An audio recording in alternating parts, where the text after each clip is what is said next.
Bom dia, senhores diretores, bom dia, senhoras diretoras, e bom dia aos que assistem a essa reunião da diretoria colegiada da Anvisa. Inicialmente, em nome da GGTAB, eu gostaria de agradecer a oportunidade de apresentar os dados referentes à avaliação das contribuições feitas na consulta pública 1222 de 2023. É importante resgatar de onde vem essa consulta pública. Na verdade, ela é finalização de um processo de revisão regulatória, a revisão da RDC número 46 de 2009, que é uma regulamentação que proíbe a comercialização, a importação e a propaganda dos dispositivos eletrônicos para fumar. Esse processo de revisão regulatória começou em 2019, quando a Anvisa publicou o Termo de Abertura de Processo Administrativo de Regulação, o TAP número 22. E logo na sequência, para que fosse possível ter subsídios para essa revisão, foram feitas duas audiências públicas, uma em Brasília e outra na cidade do Rio de Janeiro. Com esses subsídios, foi iniciada a avaliação de impacto regulatório. E, durante essa avaliação de impacto regulatório, foram realizadas 3 consultas dirigidas entre março e abril de 2021. Essas consultas, elas foram feitas para as empresas que comercializam os dispositivos eletrônicos para fumar no exterior, para o Sistema Nacional de Vigilância Sanitária e para pesquisadores de instituições de ensino, pesquisa e órgãos governamentais. Depois disso, quando nós já tínhamos o relatório de avaliação de impacto regulatório, esse relatório, a versão preliminar dele, foi submetida à tomada pública de subsídios, a TPS número 6 de 2022, que ficou aberta para contribuições durante 60 dias.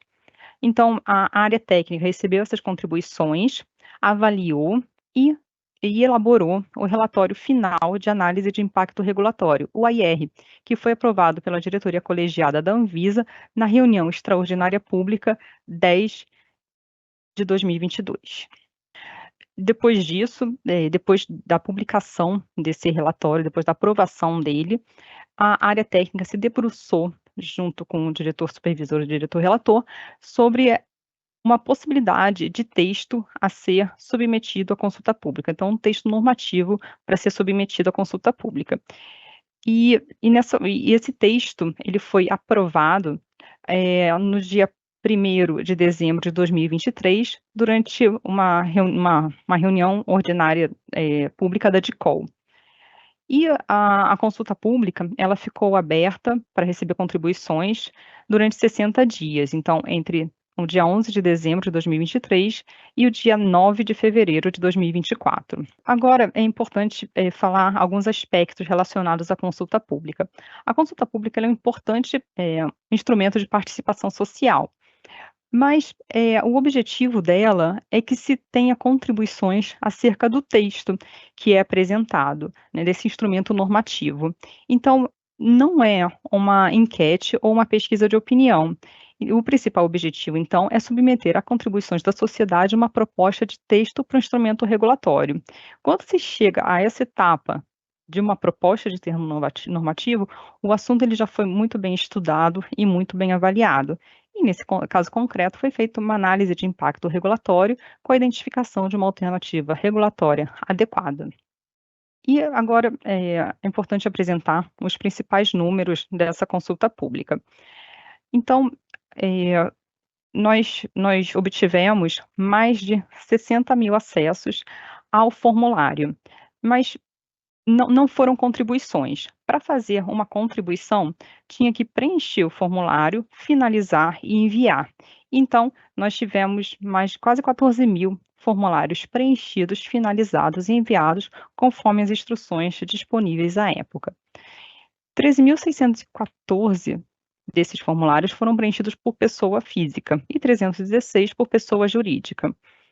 Depois dessa etapa dos formulários, nós verificamos que efetivamente havia 850 contribuições ou opiniões referentes aos dispositivos regulatórios propostos.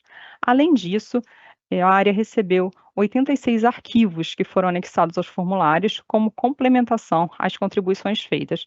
E, além disso, 6 manifestações tempestivas que foram recebidas por outros canais, como e-mail e protocolo presencial, com a justificativa de dificuldade de acesso ao formulário eletrônico. Todas essas contribuições foram consideradas. E aqui, então, nós vamos nos debruçar sobre essas 850 contribuições, que efetivamente foram o resultado desse formulário preenchido em algum campo.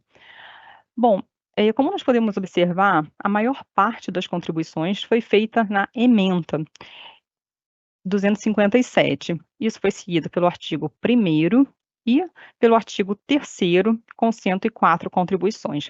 É importante dizer que a ementa é a parte onde essa resolução ela é apresentada, e ela ainda não é uma parte técnica, tá. A parte técnica, ela consistia nesse texto que foi submetido à consulta pública, no artigo 2º, no 3º e no 4º. Quanto ao perfil dos participantes, como pôde ser observado, teve a participação de diversos segmentos da sociedade, como cidadãos, profissionais de saúde, outros profissionais, pesquisadores e setor regulado, e eles pôde ser dividido, existia uma pergunta para saber se eram pessoas físicas ou jurídicas que estavam participando. Nesse caso específico, nós tivemos a participação de 98% de pessoas físicas e 2% de pessoas jurídicas. Dentre as pessoas físicas participantes, 83% se identificaram como cidadãos e 9% como profissionais de saúde. Dentre as pessoas jurídicas, 46% se identificaram como integrantes do setor regulado e 6% como órgão público. E ainda, dos que se identificaram como setor regulado, 94% eram empresas e 6% eram entidades representativas de classe. E aqui nós passamos nessa parte um pouco mais técnica da análise. Então, nós vimos que, dentre esses quase 14.000 formulários preenchidos, finalizados e enviados, cerca de 98% se tratava de opiniões gerais sobre a proposta do termo normativo, sem trazer contribuições específicas ao texto proposto. Então, era muito mais o concordo, não concordo, o discordo, eram argumentos desse tipo e que não traziam contribuições como, por exemplo, sugestão de alteração do texto ou sugestão de inclusão de algum item específico, em alguns casos também verificação de numeração, enfim, não trazia nada desse tipo. Bom, nesse formulário submetido à consulta pública, os participantes então foram questionados se eram a favor da norma, ou seja, se eram a favor da proibição da comercialização dos dispositivos eletrônicos para fumar. E nós podemos perceber que, de pessoas físicas, mais de 5.000 eram a favor dessa norma e tem outra opinião, cerca de 8.000. E pessoa jurídica, 159 eram a favor da norma e tem outra opinião, 121. Os participantes também foram questionados sobre os possíveis impactos que a proposta de termo no texto normativo teria em relação às suas rotinas e atividades. Então, aspectos negativos para a pessoa física, isso foi quase 8.000 respondentes, e 5.000 aspectos positivos. Quanto à pessoa jurídica, 103 alegaram ter aspectos negativos e 162 alegaram ter aspectos positivos. Quanto ainda à análise, aos aspectos gerais da análise, é importante destacar que, como eu mencionei, nós nos debruçamos em 850 contribuições ao texto normativo. Porém, isso não significa que 850 pessoas participaram. Uma pessoa que fez a contribuição, ela pôde contribuir em mais do que um artigo, ou mais do que um inciso ou parágrafo. Então, ao avaliar isso, apesar do número participativo, significativo de participantes da consulta pública, apenas 2% dos participantes fizeram contribuições sobre o termo normativo da consulta. A maior parte das contribuições consistiu em opinião sobre o tema regulatório. Foram identificadas 850 contribuições à norma proposta E quando as contribuições foram analisadas individualmente, identificou-se que cerca de 44% das contribuições não traziam nenhum tipo de sugestão ao texto, como já mencionado. Porém, com o intuito de garantir a ampla participação social na construção do ato normativo, optou-se por tratar as propostas que expressassem pela proibição ou liberação dos dispositivos eletrônicos para fumar como contribuições à norma, ainda que tenham sido apresentadas justificativas fundamentadas para não tenham sido apresentadas justificativas fundamentadas para solicitação, ou ainda que trouxesse argumentos que já foram discutidos em etapas das discussões regulatórias anteriores. Então, aqui está o quadro consolidado com essas contribuições, com a avaliação delas. Então, as contribuições válidas e aceitas foram 7, cerca então de 1% dessas contribuições. Aqui estão refletidas também as contribuições consideradas sem sugestão, então que não apresentavam nada em relação ao próprio texto. E contribuições válidas e não aceitas, aquelas que foram mencionadas anteriormente, cerca de 47%. Então, como pôde ser observado, a norma é uma norma pequena e apesar, né, da maior parte das contribuições terem sido feitas à ementa e o artigo 1º, nem a ementa e nem o artigo 1º foram alterados. Nós tivemos alterações no artigo 2º, mediante essas sugestões que foram feitas. Uma delas, por exemplo, foi que nós colocamos siglas e a sugestão foi de colocar o que aquilo significava, o que foi considerado pertinente. Então, no artigo 2º, a maior parte das sugestões levou à alteração na redação para melhor compreensão do artigo. As contribuições que levaram a maiores alterações foram feitas sobre o artigo 3º.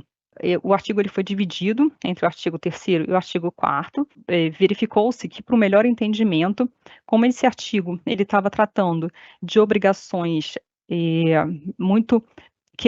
seriam feitas para agentes diferentes, foi mais fácil separar realmente para melhor compreensão desses artigos.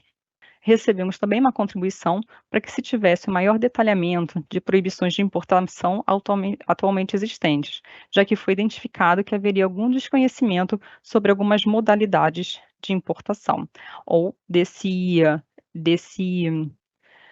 proibição. Quanto ao artigo 4º, as sugestões apresentadas ao texto original levaram à alteração na redação com o objetivo de adequar o texto às regras de técnica legislativa. Bom, tudo isso que eu mencionei está disponível no relatório de avaliação das contribuições referentes a essa consulta pública, está disponível no portal da Anvisa. E como conclusão, para essa norma específica, para essa proposta específica, se verifica que o número de contribuições enviadas não pode ser traduzido em número de contribuições com conteúdo. Foram consideradas contribuições que trouxeram mais clareza e objetividade ao artigo 2º, ao artigo 3º, incluindo sua divisão, e ao artigo 4º. E, por último, é importante salientar que não houve contribuição que alterasse minimamente o escopo da proposta regulatória. Bom, com isso, eu finalizo a apresentação, agradecendo novamente a oportunidade e a atenção, agradecendo também ao diretor relator pela condução, ao diretor supervisor, por também estar sempre presente, e à GGTAB pelo trabalho realizado.